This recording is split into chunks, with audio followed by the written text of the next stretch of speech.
Hello everyone and welcome back to the channel. It's Robbie Rhino, and in today's video I have two tier 9 replays for you. The first replay that I'm going to be showing you is in the American tier 9 heavy tank, the Concept 1B. So I'll tell you a little bit about the tank and then I'll talk about what's happening in the gameplay in the background. So this tank it has a 110mm gun which deals 400 damage. Penetration on its standard APCR rounds is 258 and 310 on its heat rounds.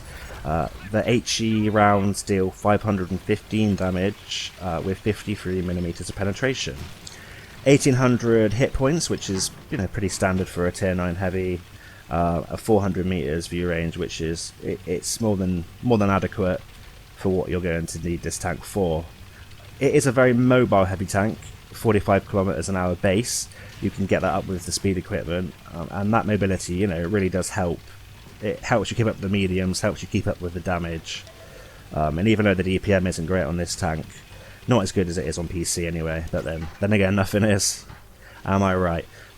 Yeah, so, the armour hull is pretty trash. It's 130 on the front, 120 on the sides, and 80 on the rear.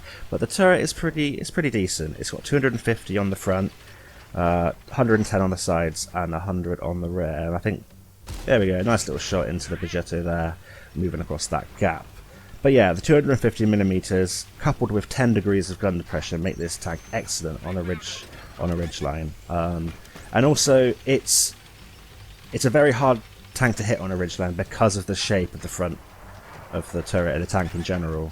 As you can see, the turret's very long from the sides and from the rear, but when you're facing this, it's a very thin shot to hit. If you're going sort of forwards and backwards, side to side, you will struggle to hit this tank, and tier 9s and 8s, you're going to struggle to penetrate it, and even with quite a lot of tier 10s, you're going to struggle, especially if it's rocking, using its, extreme angles, that kind of thing. And as you can see, what that Charioteer is doing, it's kind of like, it's kind of staring at you thinking, can I pen this? Can I pen this? Where do I shoot? Where do I shoot? And in that time, you can snap a shot in, you can sort of dodge their incoming fire, and yeah, it makes this tank fantastic on a ridgeline. So what am I doing on El Alamein? Well, I've come to the E line, sort of E 4, 5 and 6 area, which is what I do when I've got these spawns and I'm in a fairly mobile tank. I don't recommend going to the middle of every map. I know, like in my last video in the Cold War, I went to the middle. I can't remember, I think it was Desfall I was on. But because this kind of map has good ridge lines, has good entry and exit areas for this middle sort of ridge, and I'm mobile enough, I can sort of get in harm's way and get out of harm's way very quickly. So I noticed the game's going pretty well for us. I've already racked up 2,500 damage, and I want to sort of push this game, see what I can do and see what I can get out of this game. So we shut down the WZ-132A there, and sort of we've only lost one tank. So I'm just going to push the tempo, go over this ridge, finish off that Ragnarok, and come down on this 257 and try and get close to my opponents, try and spot them for myself, get extra XP, and see what extra I can get out of this game. So I'm just trying to be annoying to this 257, pushing him around. I've got its rear, which I can easily penetrate. It's a lovely side shot, easy to... Okay, no, maybe not. It's gone into that magical Soviet, side armor where your rounds are going to go into space somewhere or something, I don't know, into a galaxy far away. But anyway, we're going to push the tempo now. We're going to keep going for that damage, try and get closer to our opponents, and I'm still fairly healthy, 960 hit points, and I'm confident we're going to win. I just I want to play aggressive, see, I always want to see what I can get, not reckless, but educated aggression, that's how I'll put it. And I've seen that poor Tiger 1, and I'm thinking, yummy yummy, this is dinner for the Concept 1B. Oh, okay then. Oh, maybe I'll get this pick. No, okay then. Yeah, a little bit of frustration with the reticle wiggle in there. Bit frustrating, but I've seen this tortoise to my left. I'm going to turn around and fight this tortoise. Going for the tracking shot. I think I did track. Yeah, I think I did track the tortoise. He repaired, and I'm going to go to this little ridge and try and go side to side, dodge the tortoise's shot, go for the cupola. I know it's it's had its buff, but I should still be able to go through fairly reliably. But I'm going to go side to side because he can penetrate me from that angle. He's looking down on me, and there we go. He's penetrated me right, I believe, in the turret. That's what that shell looked like it was going anyway. Going for the cupola again and missed. I don't know, hit the moon, sun. God knows where that shell went. But I'm going to go up, fed up of that, try and trap the tortoise in place, get some assistance damage. There we go, someone's shot him. That doesn't always happen, does it? But I'm going to go for the tracking shot again. There we go. Another penetrating shot from that angle and track the tortoise, get some extra assistance. I'm going to go for the ram, but the artillery finishes the tortoise off. And that's the end of the game, you know. I'm not too fond of that skin, the Rambo skin with the knife on the front. That commander better watch out. But yeah, we picked up 4 kills, 5.1k, well 5,128 direct damage and 1,485 assistance damage. Good amount of silver, mastery badge, high caliber, and an all-round decent game. So the next game I'm going to show you is in the Type 61, and I'll head over there and we can talk about that tank and how I get on. So see you in a bit. Hello everyone, and welcome to the second replay where I will be showcasing the Tier 9 Japanese medium tank, the Type 61. This is a tech tree tank, and it is one that I am currently grinding through to get to the SW1.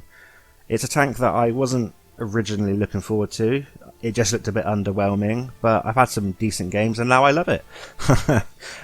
As you do. But yeah, it's more than capable of some good games. It's kind of an all-rounder, and yeah, this replay will show what you are capable of if you play smart. You know, you kind of get on a map that you have knowledge of, that you enjoy, and you just, you have patience and you play to the tank's strengths. So I think the biggest thing to consider when you are playing this tank is which gun you want to use. There are 2 viable options in my opinion. One is the 90mm gun. The 90mm gun has 240 hit points worth of damage, with 219 penetration on its standard rounds and 275 on its premium heat rounds. Now the 219 on its standard obviously is very poor even for a tier 8. But if you don't mind firing a bit of the gold, if you don't mind using a bit of silver sometimes, then it's a really viable option because of the 12 rounds a minute it has. You can get the reload sort of under 5 seconds, which, even for 240 is pretty good. But personally, I go for the second option, which is the 105mm gun. Now, the 105mm is a sort of, as all 105s or most 105s, it's sort of tier 9 and 10. Deals 390 hit points worth of damage, 258 standard penetration on its APCR rounds, which it's more than decent, and 330mm of heat rounds, which will butter quite a lot of plates that you're going to be seeing at 10, 8, 9 and 10. And this gun has 6 rounds a minute, so it's pretty decent as well. It's not too bad. And also with the APCR, as with most APCR actually, it's got good shell velocity, so you don't have to lead as much as you might with sort of normal AP, that kind of thing. Other features of the tank: 10 degrees of gun depression, so fantastic for maps like this where there are ridges you can get hold down behind. 1700 of hit points, which is pretty standard. 410 meters view range, which is very nice, especially on open maps like this. And it's fairly mobile at 47.6 kilometers an hour base. So on Prokhorovka, where have I come? Well, I've come to my favourite position. One position that I usually go to from this spawn, and it's basically directly opposite where I'd go on the opposition spawn, to the sort of F, E line, 1, 2, 3 and 4, trying to spot out down the 1 and 2 line, trying to get as much assistance damage as possible, trying to be the one that spots the tanks, because I know I've got, look at that firepower I've got behind me. Everyone likes to go into the sort of J and K 1 and 2 and A and B 1 and 2 and just sort of sit there, and they'll let someone spot for them, and they will try and shoot. It doesn't always happen, but in this game, fortunately, my team does shoot what I spot. So I'm going to be in this position for a while, and you know, it might not be the most exciting sort of heart racing kind of gameplay. I will be featuring games that I have that are like that, but I just want to show you what you're capable of if you're, you know, you're patient, you play to the tank strengths, the sort of 10 degrees of gun depression, the great sort of 105 gun, yeah, and you just sort of repeat going up and spotting, shooting, coming back down, getting unspotted, and repeating that process. And I'm not always going to the exact same position. I'm trying to sort of alter it by sort of 3 to 5 meters. So if they're pre-aimed, they might have to quickly adjust their aim and miss me. But yeah, I'm still here, still spotting out. As you can see, we've already picked up nearly 7k combined damage. And that's just how quickly you can pick up damage on this map. This map's a fantastic map if you were trying to 3-mark a tank, mainly sort of lights and mediums that have good view range or good camo, or a combination of both, where you can, you know, spot the tanks, get the assistance, also get the direct damage, and you will post those marks up very quickly, or at least you could until they messed around with the marks of excellence algorithm. But yeah, no, that's a debate for another day. So yeah, we're still here on the F line. I think I was sort of considering going into this dip in front of me, and in hindsight maybe I should have. I could have got even more assistance out of this game, but I'm always wary of getting YOLO'd. Unfortunately there's no artillery, no little sky piggies in this game that are going to dump on me, but there are heavies, there is that light tank that might come and YOLO me, and you know, I'm not always confident that people are going to back me up.